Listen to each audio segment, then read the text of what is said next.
Hello, everyone, and welcome to our first webinar in collaboration between the World Institute of Critical Care and Emergency Medicine and the International Fluid Academy. I'm very glad to announce this collaboration, and today is our first achievement. And we have very pivotal, critical topic today to discuss that everyone wants to know what is the clinical practice guidelines and up-to-date management, which is the fluid management. And fluid is a prescription.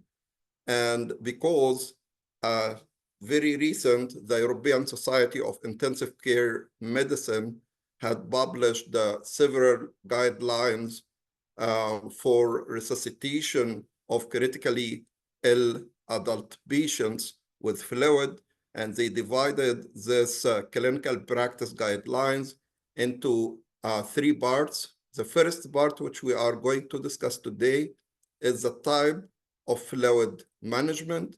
Then part two, which we are going to discuss probably by the end of next month, will be the volume of fluid. Then part three will be the de-escalation phase. So please focus today on the type of fluid. I'm very sure that our speakers will try to help you to understand what kind of fluids you want to use in your critically ill patients. Again, we have agreement between the International Fluid Academy and the World Institute of Critical Care and Emergency Medicine to exchange courses and faculty and to do joint research projects and knowledge sharing.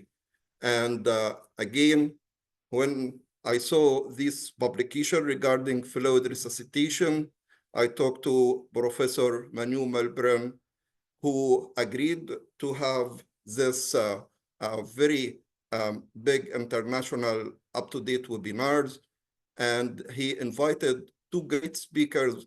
The first author in part one of the guidelines, which is Professor Yassin Arabi, and the second co-author of this article, which is Professor Emily Cote. And I invited my dear friend, Professor Ahmed Madi, to moderate the session with us. Here is our agenda today. So me and Professor Manu will just do a brief introduction. Then Professor Arabi is going to try to summarize the ESCAM fluid guidelines. And Professor Ahmed Madi is going to help Professor Yassin to answer these challenging questions. Then Professor Emily is going to give us the future improvement and the consensus, if we have one, for fluid management. Then Professor Manu is going to moderate the questions and answers with her. Then I'm going to close the webinar. So very important topic. And here I just have questions for you. So trying to help us to prepare our next webinar. Please try to vote. You have the option now to say yes or no. And the question, as you see, is about the amount of fluid, the volume of fluid we want to give to resuscitate a patient with septic shock. Should we use 30 ml per kg fluid volume for initial resuscitation in critically ill patient with septic shock?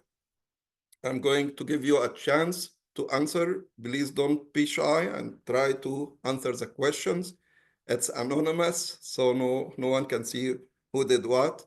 So we have several hundreds already voted, and I think the major vote went with yes. So about maybe 60%, 58% said yes, and 42% they said no.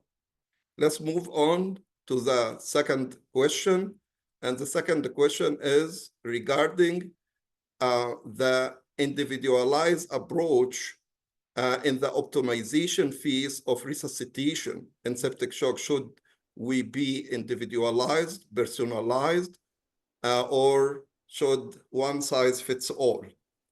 And I see people here start to vote, and they start to, we need a question. Okay, so they start to vote, and the vast majority, they said yes, we should use individualized approach in the optimization phase for resuscitation, about 88%. So that's very good. So it seems that the vast majority want to personalize this approach. So no one size fits all. Let's move on to question number 4. Should we use a restrictive or a liberal strategies in patients with hemorrhagic shock? Should we be liberal or restrictive in patient with hemorrhagic shock? Again, hemorrhagic shock has different reasons. It could be because of blunt trauma or penetrating trauma, or it could be non-traumatizing. So we have 3 options, and we are going to discuss all of these in the next webinar, not in this one. This one will talk about the type. Next webinar, we'll talk about the volume and the amount. So I see about 50-50. So again, there is a lot of details. So please stay tuned. The next webinar, we are going to discuss these topics. Question number 5. Should we be restrictive or liberal in cases of circulatory failure because of pulmonary embolism? So if you have a patient with massive pulmonary embolism and circulatory shock and need resuscitation, should you be liberal or restrictive? Again, the vast majority, about more than 80%, are voting for restrictive approach. Very nice. Again, stay tuned to try to help you to answer all of these questions. Number 6, the question is, should a restrictive or liberal strategy be used in patient with cardiac tamponade?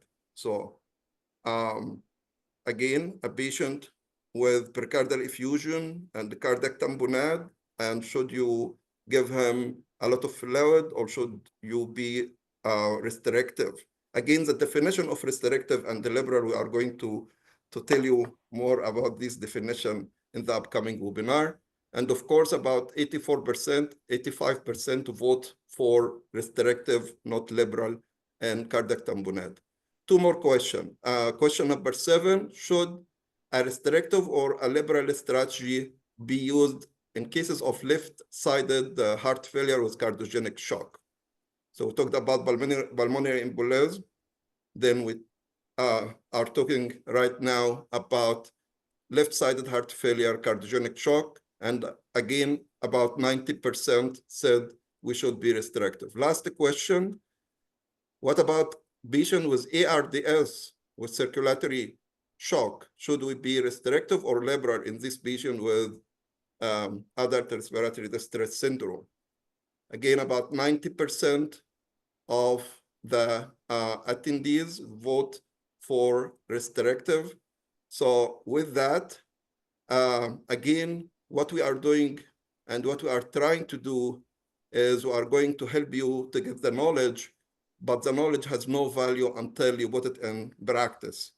And not only that, but also the great aim of education is not the knowledge itself, but the action. So hopefully this knowledge we are giving you today is trying to help you to improve your patient care, the standard of your patient's care and the practice. Again, thank you so much. And I'm going to stop sharing here, and we'll let Professor Manu to introduce the webinar and the speakers. Thank you so much for this excellent introduction and preparation for part 2 of this webinar series. For the webinar today, I would like to ask everyone, if you're before a screen, just to scan the QR code or you go to a browser in Safari, Firefox, Chrome, you go to menti.com and you enter the code 62329520. So just open a browser, menti.com, and enter the code 62329520. So we will wait a little bit for everyone to join. If you want, you can leave an email address if you want to stay informed of updates from WICAM and the Fluid Academy. So let's start with some warming up. You can always join menti.com and enter the code 62329520. Okay, so we see majority doctors, students, specialists, pharmacists. There are no lost tourists so far, which is good. And we will learn more about our audience in the next questions.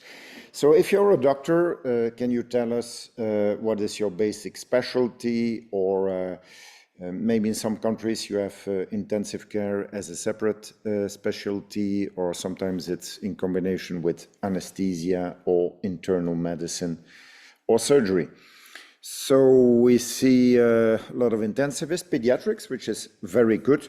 I have to say that the webinar now and the guidelines are for adult population, so not for pediatric ones.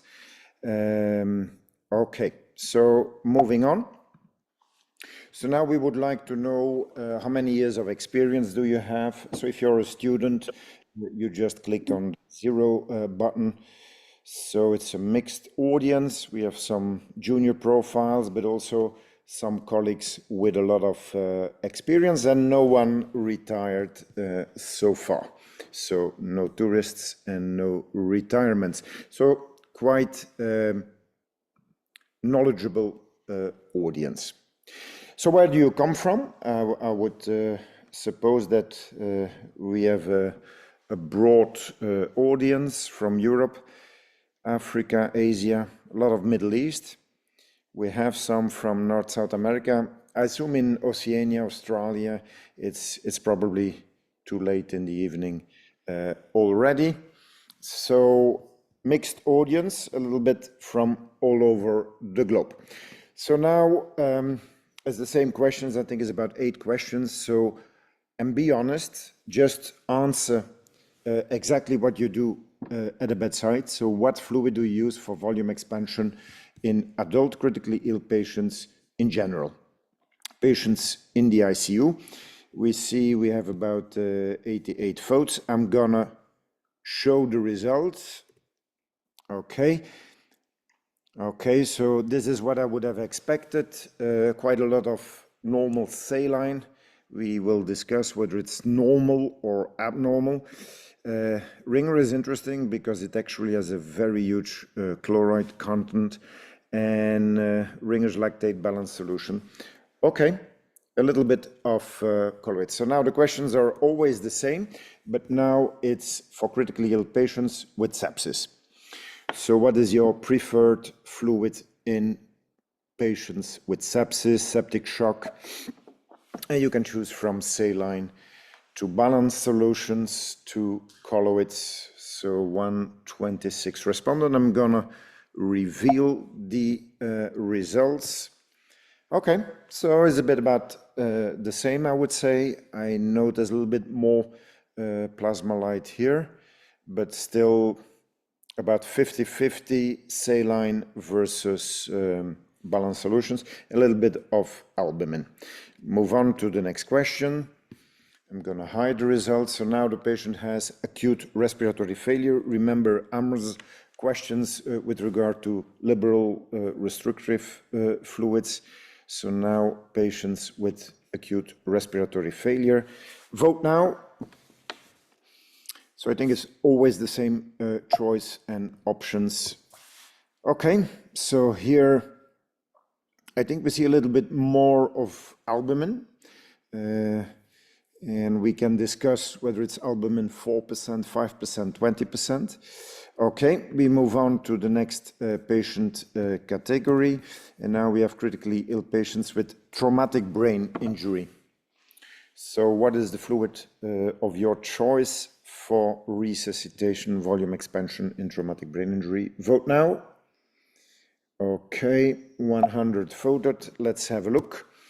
And here, clearly, majority now is saline, but we still see some albumin. So this is to be discussed during the Q&A, and also some ringer.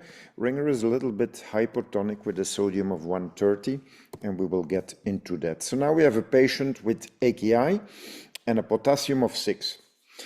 And remember that most balanced solutions also contain potassium. I don't know whether we asked whether there were any nephrologists in the room, but nephrologists tend to give saline to these type of patients, simply because there is no potassium in the saline, but also this we will discuss later on. So majority saline, and we will see at the end of this webinar whether that's the right answer. So now let's move on to patients with trauma at risk of bleeding. Be aware that some of the balanced solutions have buffers like citrate. Sometimes there is calcium in these solutions, whereas normal saline is just sodium and chloride. Vote now. Let's have a look. And here now we see in these patients, majority goes for Ringer's lactate. Okay, and I think we are at the last, or before last, so now it's a group of patients with cirrhosis, and the guidelines will give a recommendation for all these type of patients that we will hear in the lectures. Okay, so now for cirrhosis, we see a clear preference for albumin solutions, and then a mixture of balanced and normal saline. And here, one of my favorites, severe acute pancreatitis with intra-abdominal hypertension. So what is your fluid of choice if you want volume expansion? Vote now, quick, and then it will be my pleasure to introduce Professor Yassin Arabi. Okay, 100 voted. Let's have a look. So here we see in severe acute pancreatitis a mixture of saline, balanced, and albumin. Okay, I think this was the last question. No, here we would like to ask whether you have implemented fluid stewardship in the same way like you probably have an antibiotic stewardship program in your hospital. So I think it's good to hear that some do have, some will do in the future or are working on it. Nice to see. So today we're going to talk about fluids, why they matter, because they can be life-saving. And we should think fluid stewardship because they have indications and contraindications and complications like organ failure and electrolyte and acid-base imbalances. We must understand that about 80 to 90% of all hospitalized patients get IV fluids, and that 20% of patients, 1 in 5, suffers from deleterious effects due to inappropriate fluid use, too little, too much. Studies have shown that from all the fluids, only 6% is resuscitation fluids and 30% is fluid creep to administer other drugs like antibiotics. A recent survey we performed showed that the knowledge of healthcare providers on fluid composition, homeostasis, indication is poor with a score below 50%. So these are the problems with IV fluids. So I think it's time for fluid stewardship to reduce inappropriate fluid use, prevent complications, and improve patient outcomes, aligning with existing guidelines. And today we're going to discuss the European Society guidelines. So it's my pleasure to introduce Professor Yassin Arabi, who has a very long track record, and he is chairman of the ICU department, medical director, respiratory services, and professor College of Medicine at the King Saud bin Abdulaziz University for Health Sciences at King Abdullah International Medical Research Center in Riyadh, the Kingdom of Saudi Arabia. Is a recognized leader in critical care research, has done multiple studies on COVID, conducted the PREVENT trial, the MIRACLE trial, the PERMIT trial. His leadership has been recognized with multiple awards, and his group has published major research paper. I think he has published over 600 peer-reviewed papers, including 38 in the New England Journal of Medicine, JAMA, and The Lancet. So it's a real honor and a pleasure to introduce you, Professor Yassin Arabi, and to summarize us part one of the fluid guidelines of the European Society. Thank you very much, Prof. Malbran, for the introduction and for arranging this fantastic webinar. Very well organized, so I'm very grateful to be with you today.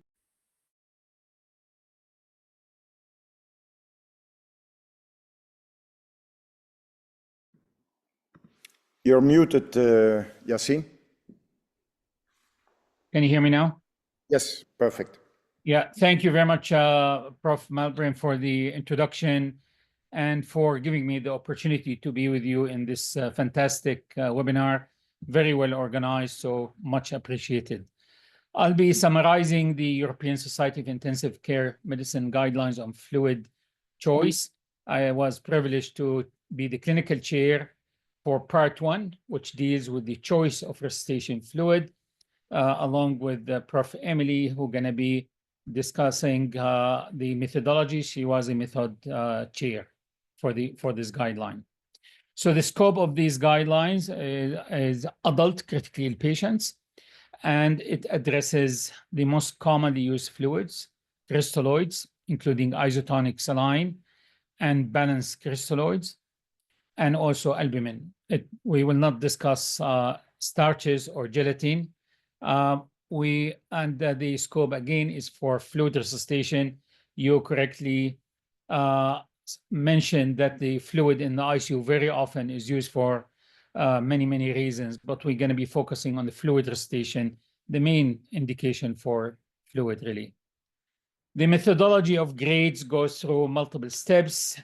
Prof. Emily going to talk about this a little bit more, but it starts with formulating questions, and our group formulated 11 questions that I'm going to go over them, then reviewing the literature, putting the literature together in an evidence profile, then grading the evidence, and then putting all this together in guidelines.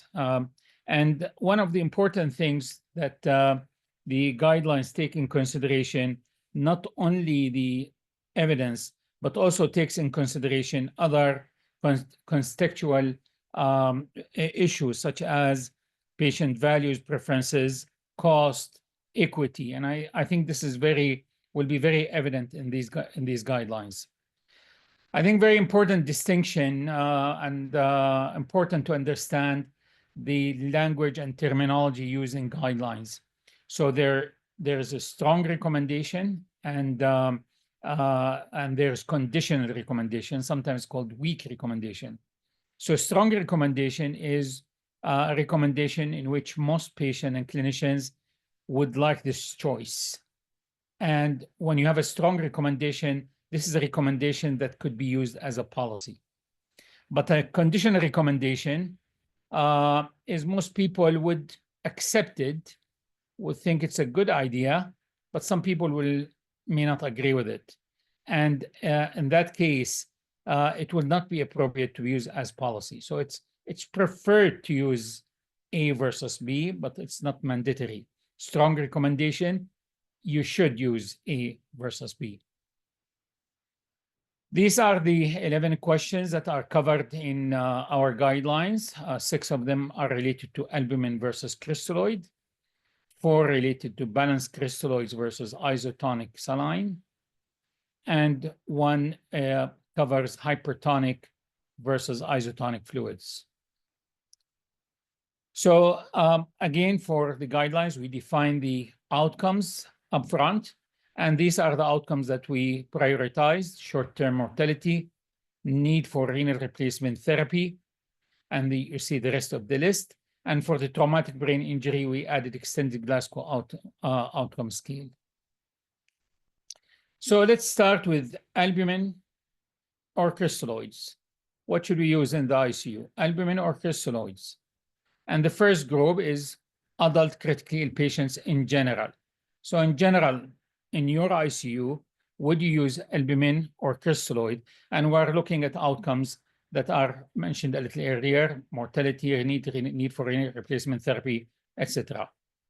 For this question, we identified 16 randomized controlled trials that included more than 12,000 patients. And as you see in this first plot, the relative risk is 0.98, with a confidence interval between 0.93 to 1.04 causes 1 on both sides of 1. This is the evidence profile, which shows the effects on different outcomes. The mortality, here's the renal replacement therapy, relative risk 1.04. And for other duration of mechanical ventilation, ventilation-free days, etc. In general, the evidence profile shows that it does not favor albumin or crystalloid based on these randomized controlled trials. Now, when you take in consideration a few other points, so we have albumin and crystalloids, they don't offer advantage clinically, but you have albumin that costs 27 times more than a crystalloid based on existing studies. Albumin may not be available in many places, and in places where they are low resource, the wide use of albumin could deprive other patients from healthcare resources, so issue of equity. Taking this in consideration, the panel made a recommendation or suggestion for using crystalloids rather than albumin for volume expansion in adult critically ill patients. This was a conditional recommendation based on moderate certainty of evidence. How about sepsis? Now, patient with sepsis, albumin may make even more sense, because albumin, with its oncotic property, you would think that it will stay in the intravascular space for a longer period of time. It will have a more volume sparing effect. So you give albumin, doesn't leak too much to the interstitial space. Sounds like a very good idea. Now, based on physiologic studies, albumin versus crystalloid expand the intravascular space 3 times more. But when it was evaluated in clinical trials, it did not appear to be as good as it's in normal people. Based on the SAFE trial, the expansion for albumin versus crystalloids is on a ratio of 1 to 1.2 or 1 to 1.6. So yes, it has a little bit more volume expansion property, but is not as good as we think based on physiologic studies. Nevertheless, I think what matters for us is what's shown from the clinical trials. And the clinical trials shown here, we have 9 clinical trials, almost 5,500 patients. And the relative risk for this is 0.96, confidence interval from 0.89 to 1.02. For renal replacement therapy, the signal goes the other way, although again, not statistically significant, 1.04, 0.88 to 1.24. This is the evidence profile for taking consideration also ventilator-free days, duration of mechanical ventilation, length of stay, and others. And if you put all this together, the balance of effect does not favor albumin or crystalloids. And because of the consideration that I mentioned earlier, including cost, availability, equity, the panel suggested that for patients with sepsis, we suggest using crystalloids rather than albumin for volume expansion. This is a conditional recommendation based on moderate certainty of evidence. That sounds great, but I think there are certain patients who have sepsis might deserve a slightly different approach. And the panel discussed 3 groups, which are probably at in our practice and bedside, we always consider. So how about patients who have low albumin level? How about patients who already received large amount of crystalloids? How about patients who are in septic shock, not only sepsis, those are in septic shock? And unfortunately, we don't have strong evidence that can help us making a conclusion or recommendation for these subgroups. And among the panels, which the panel was really some of the top expert people in the world in the field of fluid, there was considerable debate and considerable variability in practice in these groups. So we documented that this issue still is unsettled, and there's considerable variability, and certainly these are good areas for future research. How about those patients who have ARDS, or acute respiratory failure? And here you have somebody with ARDS, the capillaries are leaking, and probably it makes some sense to use albumin, or you would think that giving albumin will be good because it will reduce the pulmonary edema. And in fact, we know some studies that use albumin and furosemide that show some benefit in oxygenation. If you look at the evidence profile for this group, there were 3 studies, mainly subgroups of other trials, not very large, did not show difference in the outcomes and mortality, ventilator-free days, or renal replacement therapy. And based on this, again, the recommendation was to suggest using crystalloids rather than albumin for volume expansion in patients with acute respiratory failure. Conditional recommendation, but based on very low certainty of evidence.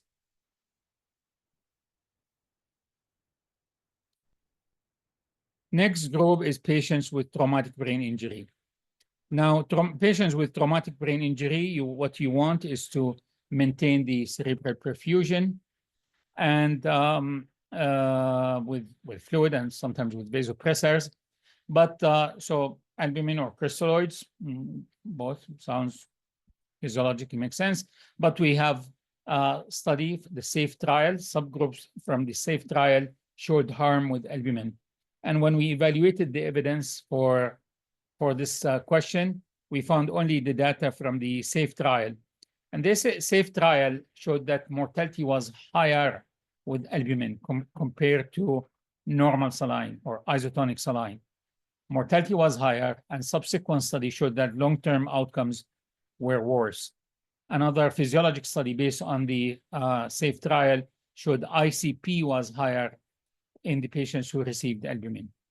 It's important to note that the albumin that was used in SAFE trial was hypotonic, had a osmolarity of 260. So it has been postulated that the worst outcome is not related really to the albumin, but to the hypotonicity of the fluid that's used. However, the signal, this is the only evidence we have, and it's a signal of harm. So it's really, really difficult to ignore. And based on this, the panel suggested using isotonic saline rather than albumin for volume expansion in adult critically ill patients with TBI. I want you to note here that we start with the PICO saying albumin versus crystalloid. We ended with recommendation of isotonic saline, not crystalloid. And the reason for this is there are no studies using balanced fluids, and probably there will be no studies using balanced crystalloids in traumatic brain injury. We'll mention this in a subsequent question. Isotonic saline, and I'm not using the word normal saline, I'm using isotonic saline or 9% saline. It's probably the preferred fluid for patient traumatic brain injury.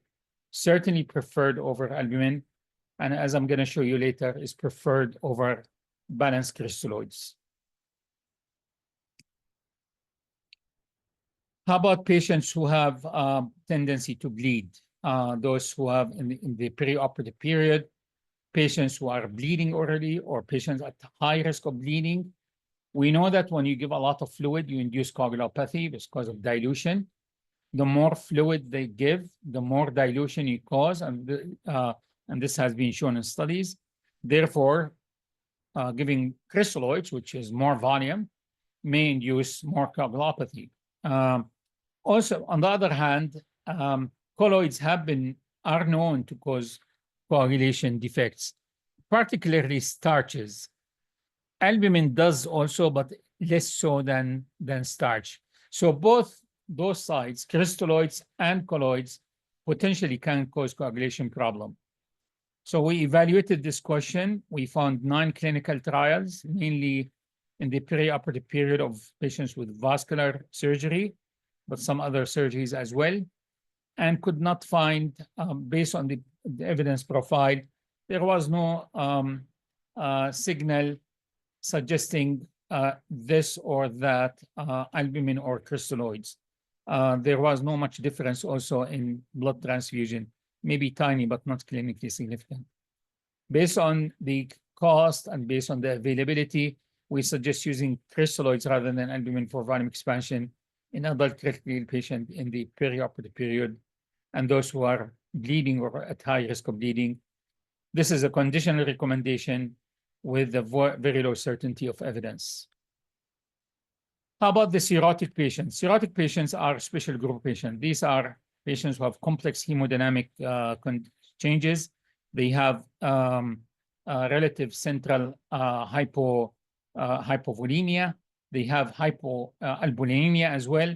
And the use of albumin is known among hepatologists, as you know, and it has been studied in many indications, cirrhosis after acidic fluid removal, in hepatorenal syndrome, in patients with spontaneous peritoneal bacterial peritonitis, and generally has shown some favorable effect.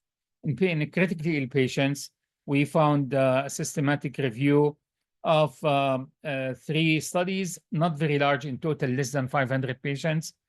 And in this small study, there was no statistically significant difference, although the signal was favoring albumin in terms of mortality and favoring the albumin in terms of renal replacement therapy. So based on this, the panel suggested using albumin rather than crystalloids for volume expansion in adult critically ill patients with cirrhosis. This is a conditional recommendation, very low certainty of evidence. We'll move to the second category, balanced crystalloids or isotonic saline. Probably isotonic saline is the most common fluid around the world, used around the world. I mean, if you take globally, this is probably the most commonly used. And it's fantastic, it is cheap, it's available, but it has too much chloride. And it can cause hypochloremic metabolic acidosis. And this hyperchloremic metabolic acidosis, and now we recognize it can induce acute kidney injury. And therefore, the interest has increased with the balanced crystalloids. And what we mean by balanced crystalloids are a fluid that has lower chloride concentration, but use other organic anions, such as lactate, acetate, gluconate, or malate. And also, they instead of the high sodium, also they use other cations such as potassium, calcium, and magnesium.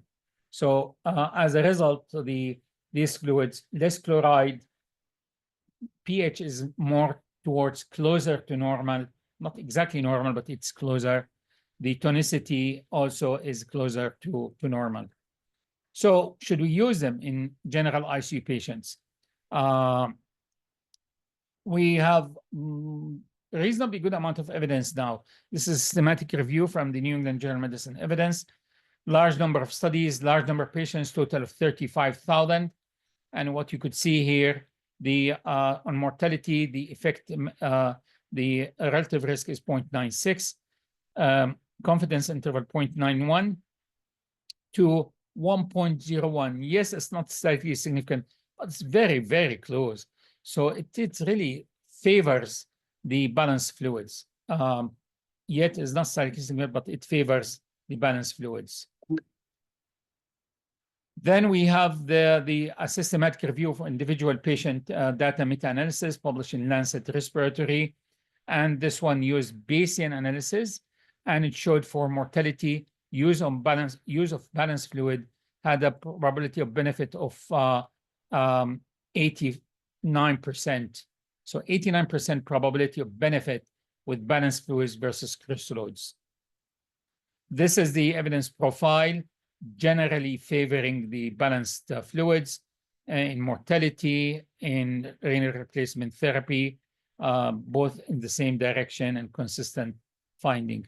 And based on this, we suggested using balanced crystalloids rather than isotonic saline for volume expansion in adult critically ill patients. There are important remarks here that we need to keep in mind. Now, you could tell me, in my hospital, I don't have a lot of these balanced fluid. Maybe I have a little bit limited supply. I don't have a lot of LR. I don't have a lot of plasmalite. So in that case, probably you should use it wisely. Maybe you should prioritize using balanced crystalloids rather than isotonic saline in patients who require a large amount of fluid, those who have hyperchloremia, those who have acidosis. These are the ones you should use balanced fluids. But other patients, you could use saline. You could tell me, in my hospital, I don't even have balanced crystalloid. I don't have LR. I don't have plasmalites. And this probably in many places around the world. I would tell you then use isotonic saline. It could be say life-saving for many patients. So it is okay. If you don't have balanced crystalloids, use isotonic saline. Also remember that maybe in certain conditions, you want to use saline rather than using balanced crystalloids. So imagine a patient who is hypochloremic or patients who have metabolic alkalosis.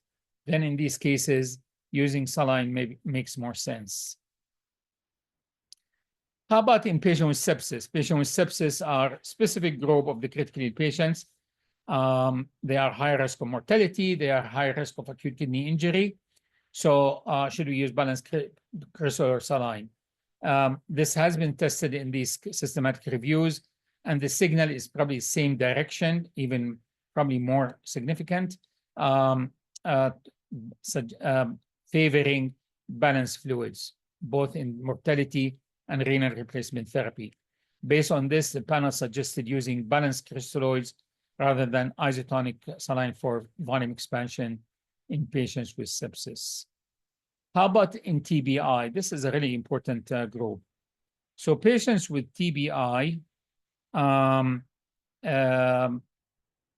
has been studied in several subgroup analyses. I think one important issue in TBI is the fluid osmolarity.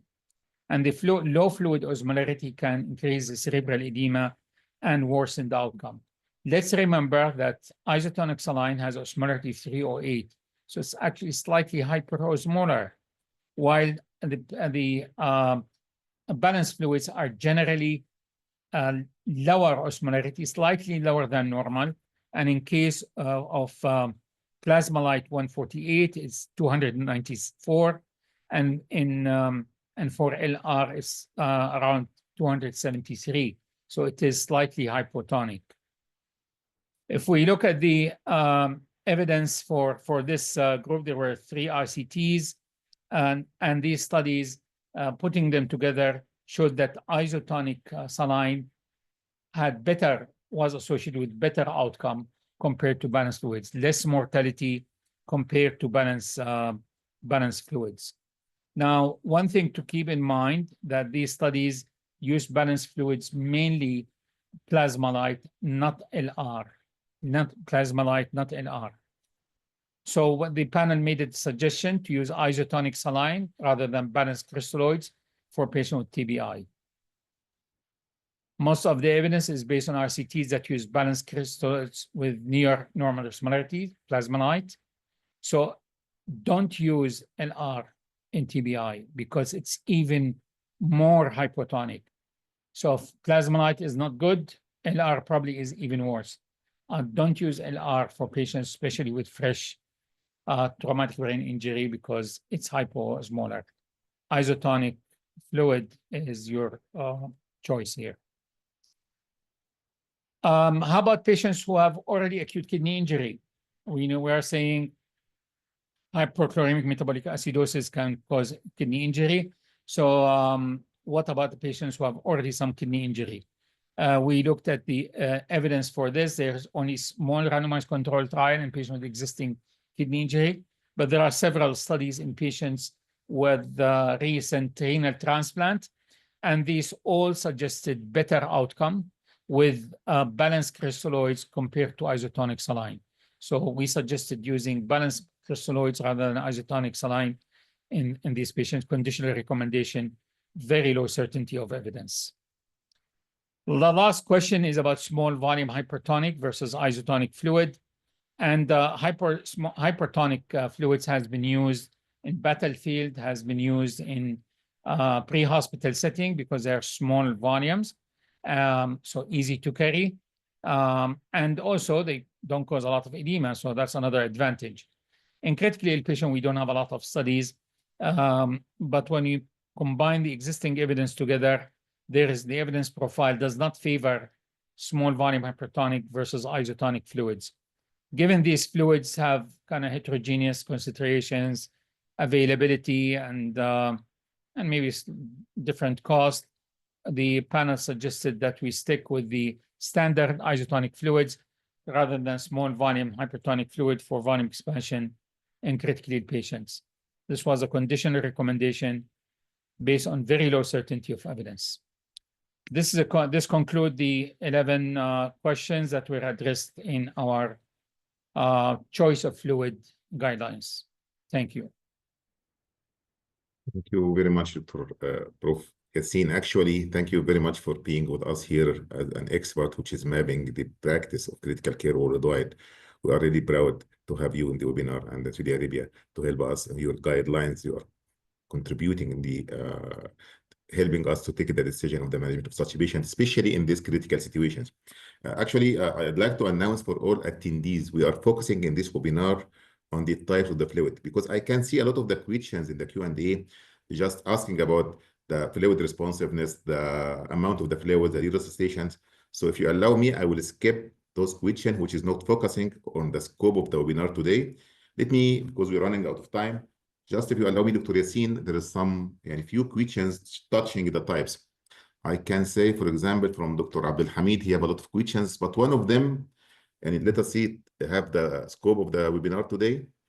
He mentioned that strategies of fluid support therapy, same or different based on the patient status, whatever sepsis or cardiac. I will consider fluid supportive therapy as a type is one of them. So type of the fluid for different patient status. That's a great question. And yeah, so the type of fluid may be a dynamic point. You may want to, so initially you start with certain type of fluid, and then you may consider something else later. And in fact, there are some people suggest that we use isotonic saline and balanced fluids based on chloride measurements. So if the chloride measurements are normal, then isotonic fluid is okay. If you start to see your chloride going up, then you switch. But this has not been validated in studies, but it's one of the hypotheses. As I mentioned, also, there are some, at least in surviving sepsis campaign, for example, in the previous iteration, if you give somebody very large amount of crystalloids and the patient's not responding, you may want to consider albumin. So I agree, it is a dynamic. It's not like one based on a special condition, you stick with one type of fluid. It's require continuous reassessment. Great, thank you, Prof. Let us take another couple of questions. One of them from Sayed about cirrhotic patient. He said once the albumin is expensive, we have another alternative. Good question. Most of the studies on cirrhosis are on albumin. The starches, I'm not aware of the studies, but I think the risk of the starches is the coagulation and the induction of kidney injury, which is common in cirrhotic patients. So if you don't have albumin, I would go for crystalloids, frankly. If you allow me, Prof. Yassin, I have a question from my side that you didn't address in the guidelines how we can do like a combination therapy, especially if you can mix between albumin and the crystalloid in some scenarios. So All of of them course, as are, you know, I mean, the PICO, the grade methodology identifies specific questions, and these specific questions based on the existing evidence. Of course, there will be many other questions that are relevant, but there are no literature, so there's no point to address them in the guidelines.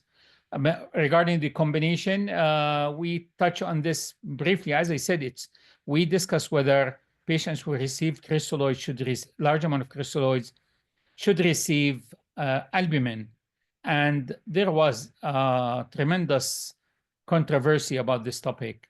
There are different opinions, and it really reflects the lack of evidence on this area, and it reflects the different practices.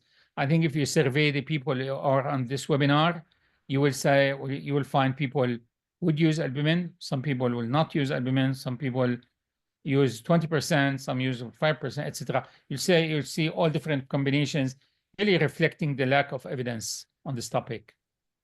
yeah, and again, even Muayyad addressed also the same combination, but with different crystalloids. He mentioned any study done in combination of lingual lactate and the 3% versus normal saline with the 3% in TBI, combination of the crystalloids.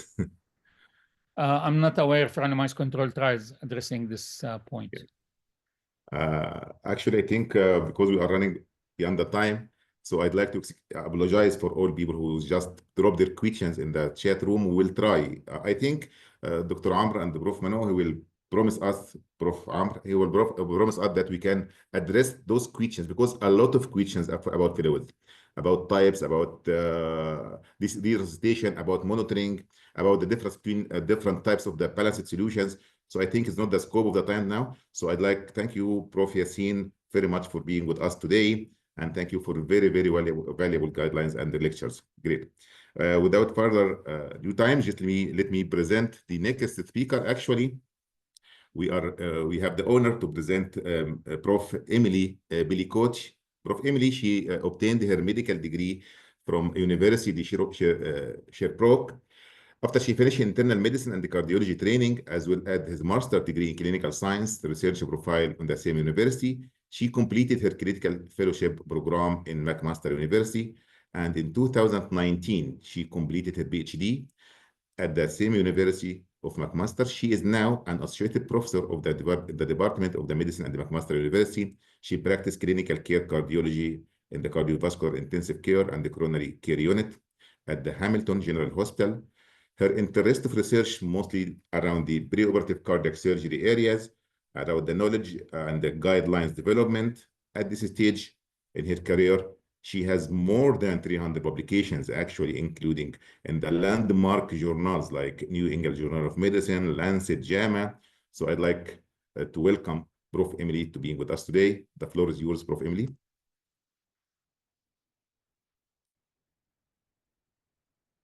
Happy Monday, everyone. I'm delighted to present today in this webinar on mastering fluid management, insights from the latest guidelines.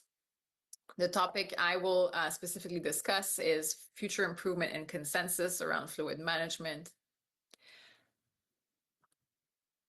First, I have a few conflicts of interest to disclose. They are unrelated to the topic we are discussing today, but I have received unrestricted research grants from Abbott Laboratories, Bayer, BMS Pfizer, Roche Diagnostics, and consulting fees from Trimatic Therapeutics.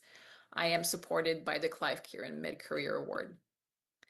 I think a good mindset to start this discussion with is inspired by this quote from Albert Einstein: "The definition of insanity is doing the same thing over and over again and expecting different results." So today we will take a look at the body of evidence addressing the type of fluid choice in the intensive care unit and see how we can do better in the future. So this is the body of evidence we worked with when building the guideline that we're discussing today. So 3 domains. The first domain is albumin versus crystalloids. The panel ended up coming with 6 conditional recommendations. 2 were informed by moderate certainty evidence, and 4 by very low certainty evidence. Second domain was balanced crystalloids versus isotonic saline. 4 conditional recommendations. 2 were informed by low certainty evidence and 2 by very low certainty evidence. The third domain was hypertonic saline versus isotonic saline. 1 conditional recommendation that was informed by very low certainty evidence. So you may wonder, because you read the papers like I do, like, wow, all these like big New England Journal of Medicine trials, how come we end up with very low, and moderate certainty evidence? So that's what we're going to dive in a little bit for the next few minutes. So the guideline we're discussing was built within the GRADE framework. So there's quite a bit of work that goes into these guidelines. Each question, or PICO, is informed by a systematic review and meta-analysis if it is appropriate to do a meta-analysis. Within the GRADE framework, randomized controlled trials start as high certainty evidence and can be downgraded for several factors that we'll go into. And observational studies start as low certainty evidence and can be either downgraded or upgraded based on some domains that we will look at now. So here are the domains that we assess when looking at the certainty of evidence within the GRADE framework.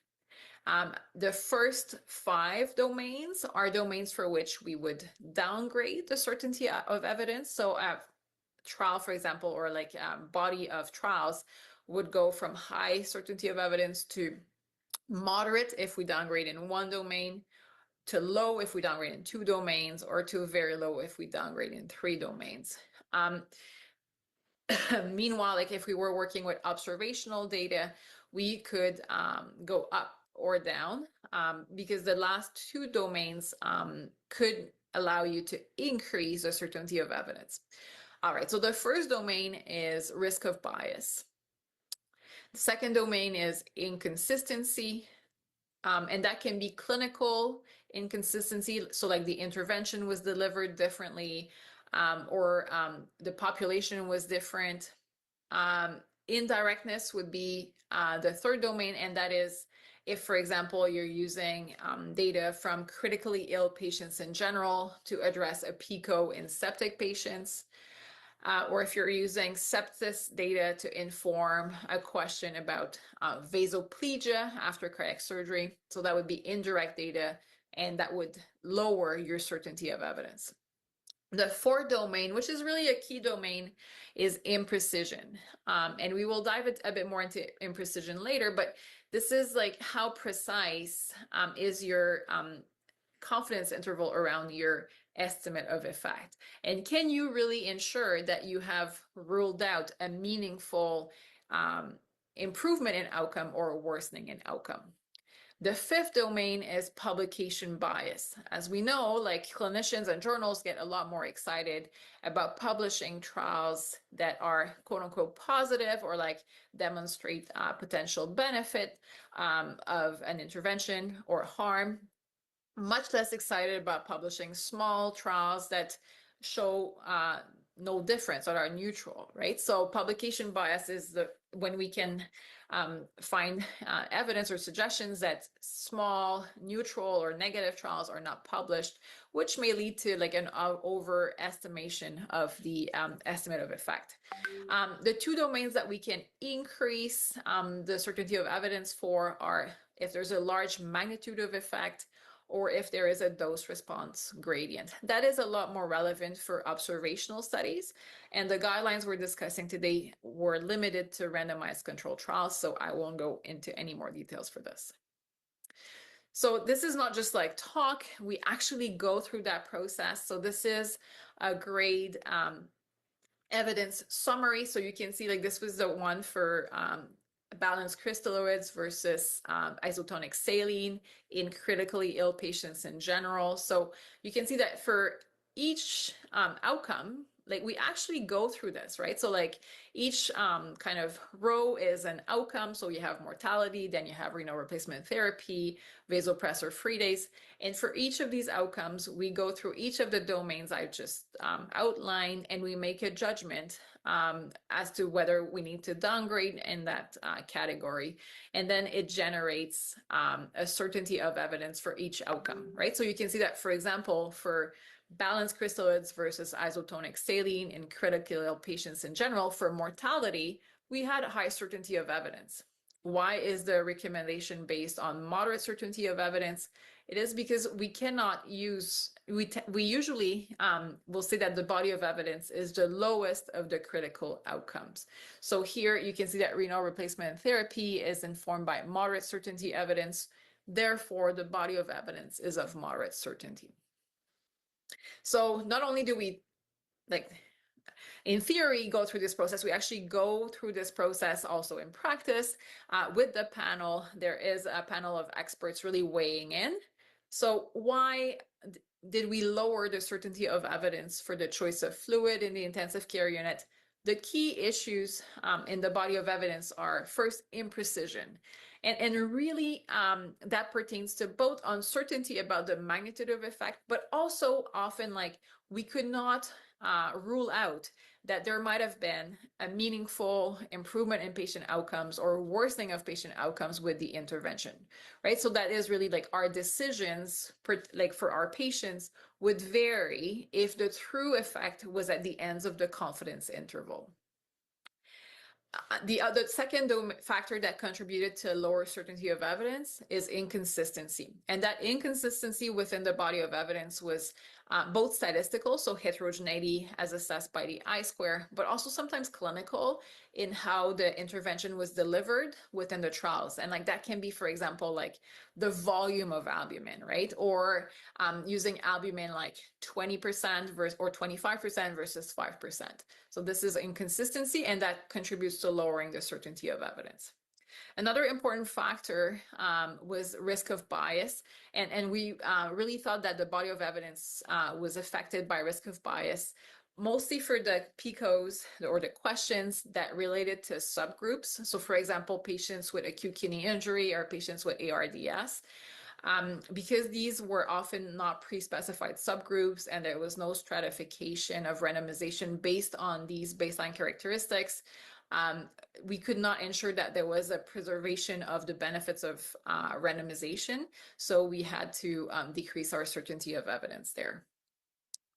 That being said, like it's not all about stats and numbers and studies, right? There is also some holistic factors that go into generating the recommendations, and that comes through the evidence to decision framework. So within the guideline process, once we've summarized the evidence, really the panel, which is composed of like experts from around the world, like comes together virtually, usually nowadays, and goes through some other domains within the evidence of decision framework to inform the strength of the recommendation. And so these domains are like, is the problem a priority? What are the desirable effects? What are the undesirable effects? What is the certainty of evidence? So this is similar to what we've talked about already, right? But let's look into the rest, right? So we also assess as a panel the values, like, do we think patients with different values may make different decisions in light of the data?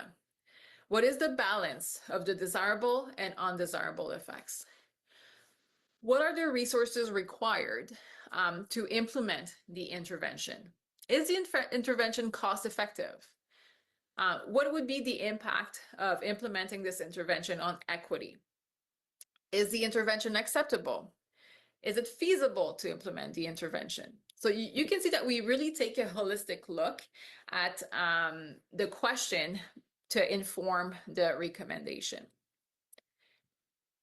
So this is what this looks like. So again, this is the question regarding balanced crystalloids versus isotonic saline. And you can see that like as a panel, we went through each of the domains and we made judgments.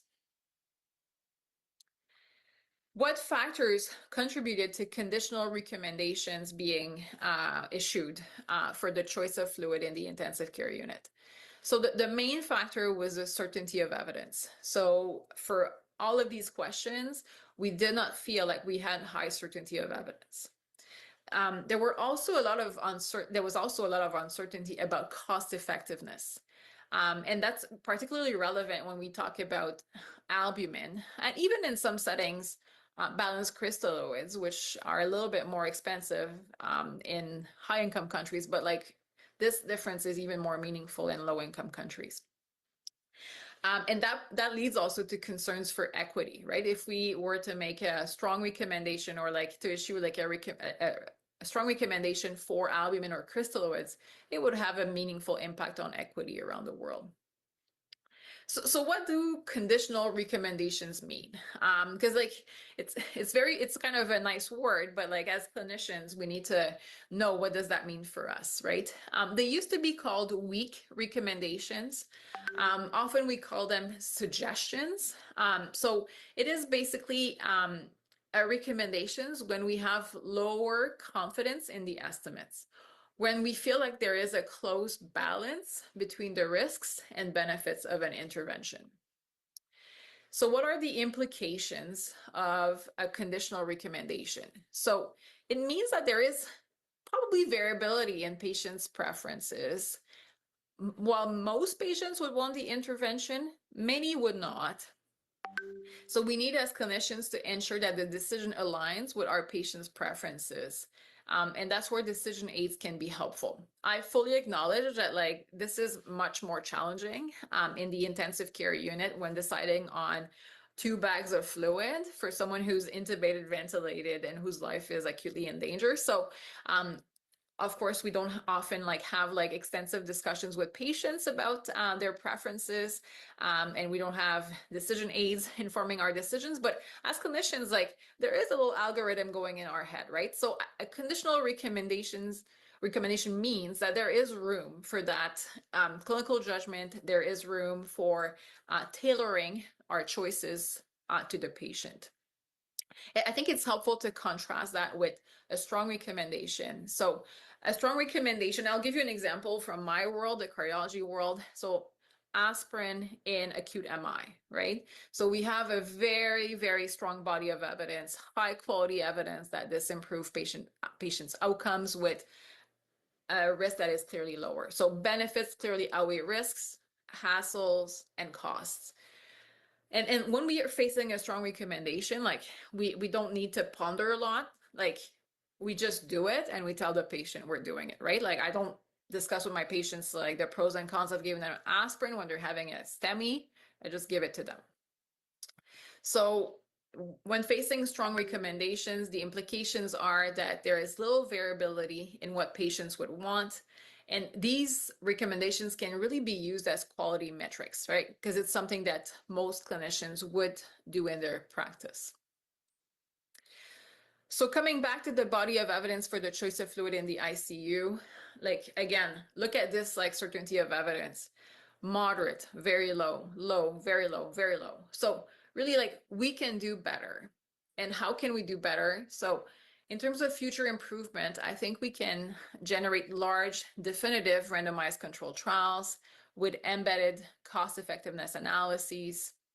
It would be helpful in future trials to pre-specify subgroups of interest and even consider stratifying for these characteristics so that we maintain the benefit of randomization when looking at these subgroups.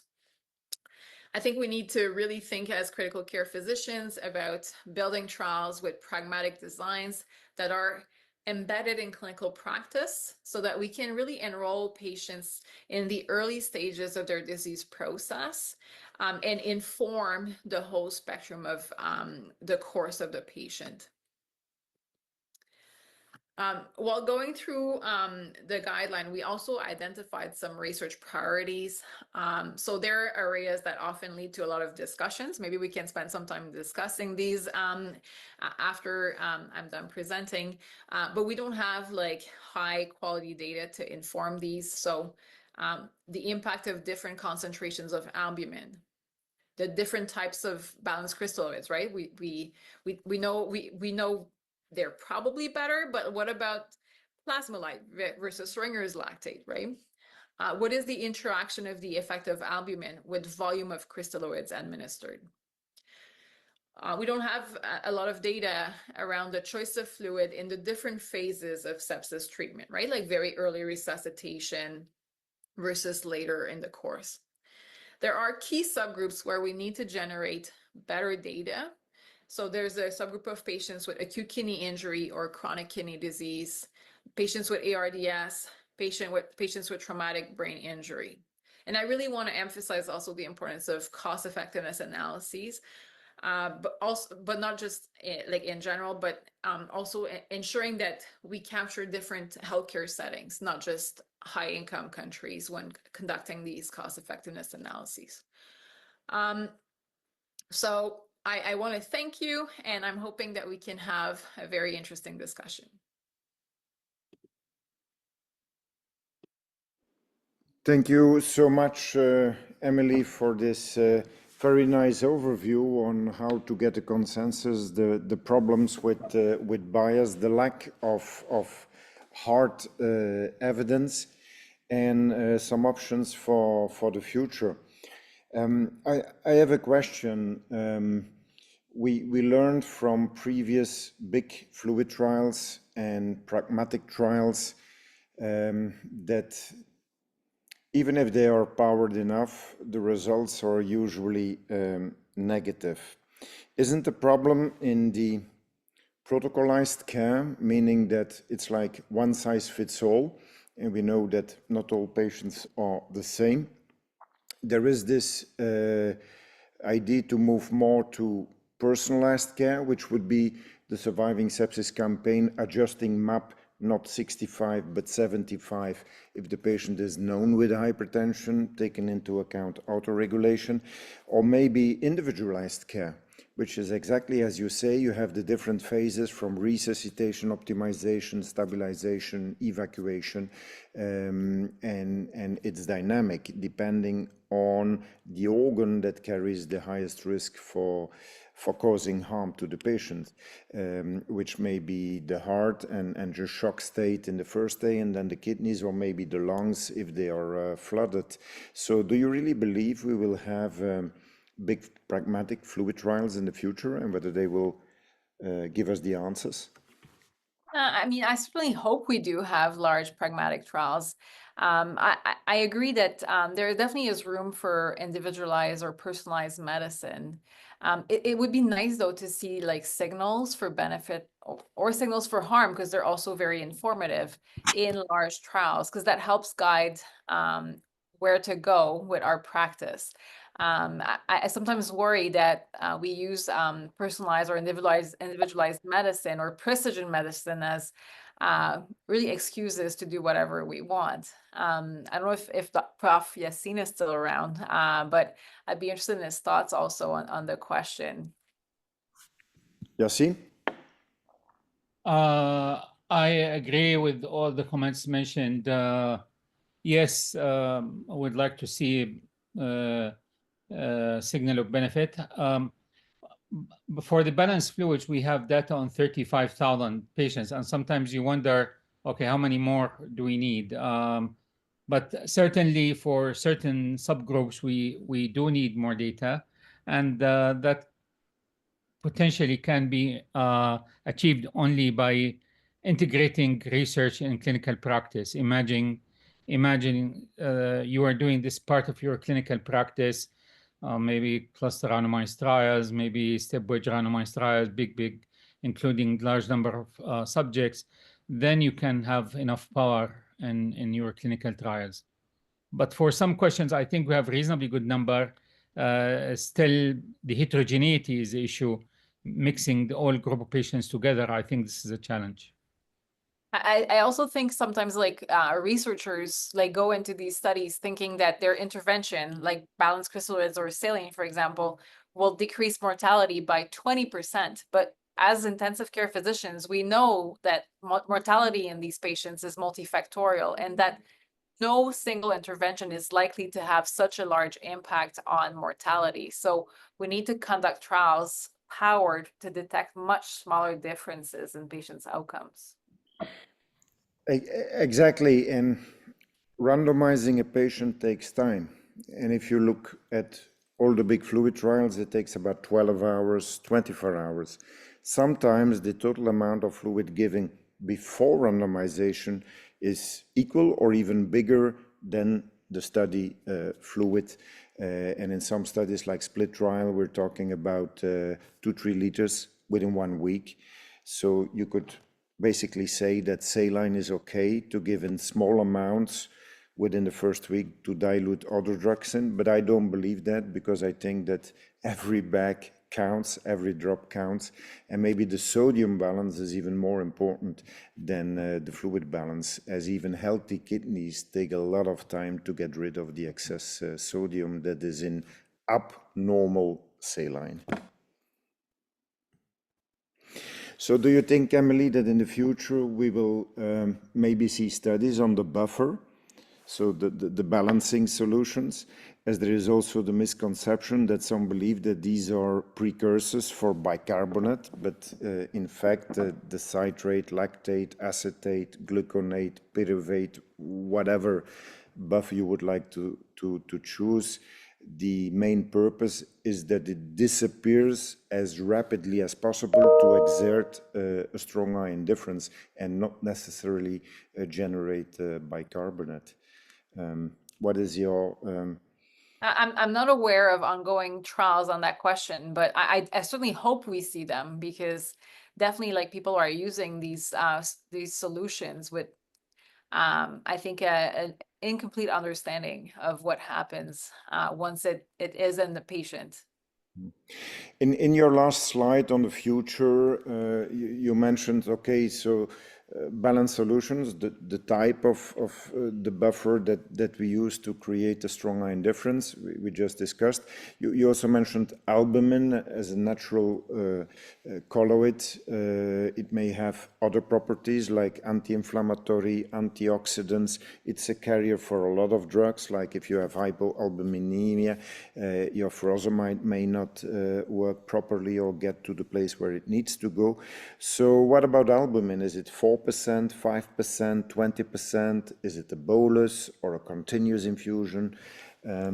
What should we... You're also forgetting what is your albumin diluted in, right? Because some albumin products are in abnormal saline, some are in buffered solutions. So I think the albumin question is a lot more complex and multifaceted than we initially thought it was. And people who know what to do in terms of albumin infusions, I think probably fool themselves a little bit. There is a lot more uncertainty than we think at first glance when we start digging into the albumin question.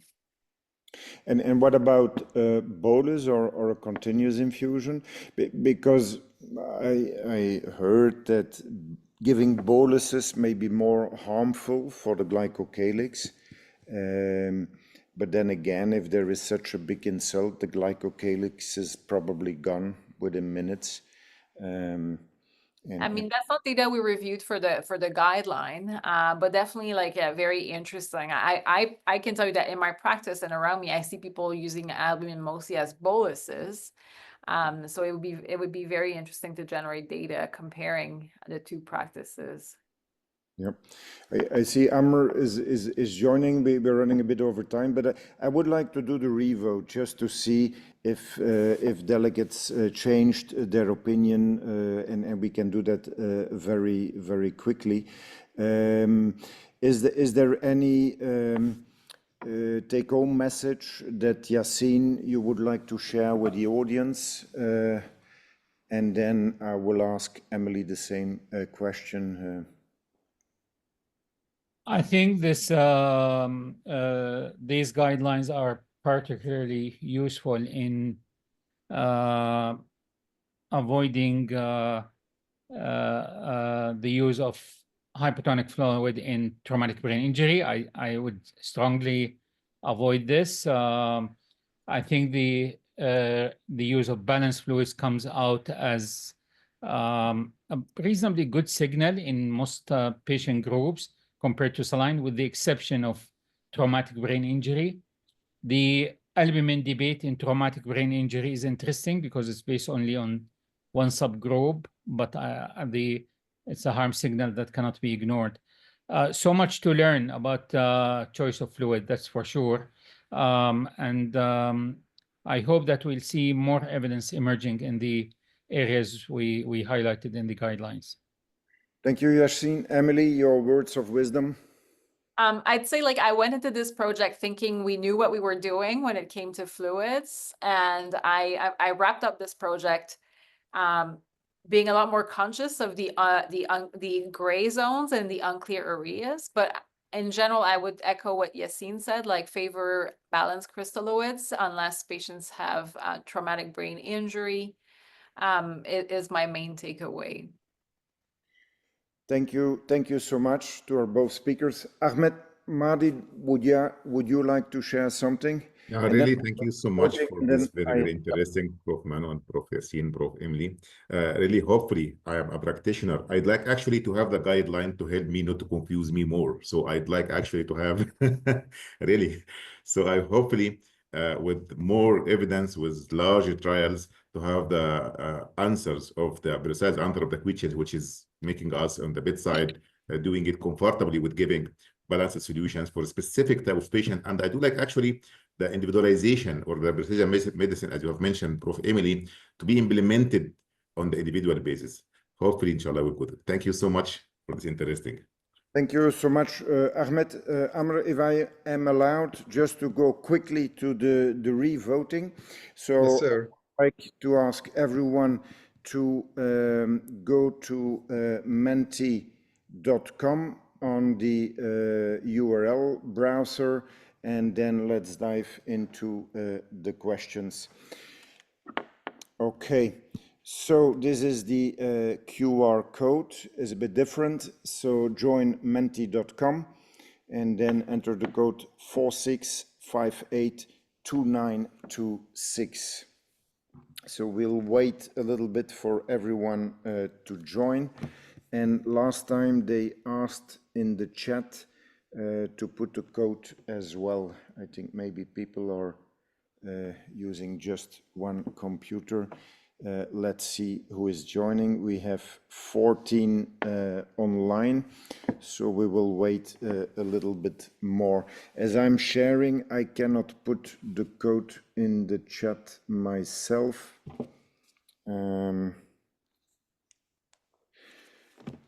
Okay. Please join everyone who is still with us. It's very important to see the evolution of your votes at the beginning and at the end. So now we just have the questions on the type of fluids that you use or will use in the future in critically ill patients in general. So take your phone, take your browser, or you can also do it on your desktop computer. Go to menti.com and enter the code 46582926. Okay, so it looks like we have a majority now for Ringer's lactate. I see now we have 60 people joining, so we wait a little bit for the votes to come in. I'm gonna hide the results because psychologically people will always vote to the highest result. Okay, please join and cast your vote. Let's have a look. So still, some people will go for normal saline, and we discussed could be the resources, could be the costs, but I guess compared to the first voting, we have more balanced crystalloids now. So that was for critically ill in general. So what about those with sepsis, septic shock? take your phone, pick a browser, enter menti.com, and then when asked for, enter the code 46582926. So here in patients with sepsis, again, we have Ringer's lactate, plasma light. So those two together is a majority and less saline. So compared to the previous. Dr. Melbourne, we cannot see the vote or the question on the screen. You can't see it? Mhm. Wait. Okay. How does that come? I can share my screen. Let me share. And then where is my Firefox? Can you see it now? Yes, very nice. Okay. I apologize. So, okay, majority balanced solutions. If anyone wants to give a comment, Emily, Yassine, please feel free to go. Move on to the next question. So now patients with respiratory failure. We had discussions on restriction. We had some discussions on albumin. So here it looks like balanced solutions altogether, majority. So we see less saline. I'm very happy with that. So there's less sodium, less chloride, less adverse effects. Okay. Then we move on to patients with traumatic brain injury. I think looking here at the systematic review, meta-analysis, pulling together all the trials comparing saline with balanced, it's straightforward that this is the indication left for saline, and the other one would be metabolic alkalosis. For instance, if there are upper GI losses, then saline is a good choice. So TBI and upper GI losses, that would be my 50 cents.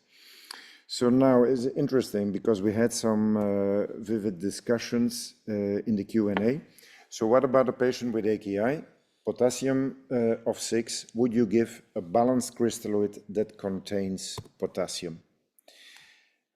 Very good. I think initially we had a large amount of voters going for saline. Nephrologists usually go saline because it doesn't contain potassium, but the opposite is true. Saline will increase potassium. So I think here a very good message that also in AKI and increased potassium levels, balanced crystalloids, even if they contain potassium, are a good first choice. Then we have patients with trauma, risk of bleeding. So here some of the balanced solutions may contain calcium, which is something that you may want in patients with bleeding. Okay, so I think except for those with TBI, with traumatic brain injury, for the others, balanced solutions are fine. Emily and Yassine, if you want to comment, please just unmute and give it a go. It's nice to see the guidelines changing the way the attendees think. I'm hoping we can see these guidelines change the way they practice also. Yeah, good Fantastic. point. And then now we move on to patients with cirrhosis. I think also there the guidelines made a clear recommendation, and we know that the evidence for most of the recommendations is not very high, but here we have some clear signals for albumin. I think also in patients with spontaneous bacterial peritonitis. Don't use albumin because the levels are low, or in patients with hypotension during dialysis, or to prime your extracorporeal circuit, but use it in patients with cirrhosis. And then severe acute pancreatitis and abdominal hypertension was not a specific PICO question of the guidelines, but my go here would be for isotonic balanced solutions. We had a discussion, Ringer's lactate sodium is 130, is a little bit hypotonic. And for resuscitation, isotonic is the best. So the more hypotonic, the more the fluid will go into the extracellular and also intracellular compartment as for glucose dextrose. Okay, I think then hopefully everyone will be interested and implement fluid stewardship in analogy to antibiotic stewardship in the future. Well, I should have rephrased the question. Will you implement it in the future? And I think it's clear that most of you will do so. So just 1 minute to introduce the basic Fluid Champion course, which is available in the members portal. It's free. It has modules on the principles of fluid homeostasis, fluid composition, fluids for resuscitation, maintenance and replacement, and fluid accumulation syndrome. So you always have a lecture, a tracked video, which is followed by a quiz. You need to get 80%, and then you can progress in the course. You can review the slides. You can view the correct answers to the MCQs. And at the end, you can get a EACCME certificate. So this was what I wanted to tell you to wrap up, and now I hand over to the president of WICAM, Amer, please. Thank you so much, Manu, and thanks, Emily and Yassine, Ahmad, and everyone. It was a very informative and thoughtful webinar today. I think you left us with a lot of unanswered questions, and what we ignore, I think, is much more than what we understand. This is the reason that we are planning on series of fluid webinars for resuscitation. So the upcoming one will be focusing not only on the type of the fluid resuscitation, but also on the volume, on the amount we need to give. Then we'll talk about different phases, not only the initial resuscitation phase, but optimization phase, stabilization phase, then de-escalation phase. So everyone, please stay tuned for more information. We'll keep in touch, and hopefully we'll see you in a month or so. We'll let you know exactly the date and time for the next webinar. Thank you so much, and have a good rest of your day or a good night wherever you are. Thank you, Amer. Thanks. Bye, everyone, and Thanks. see you next time. Bye.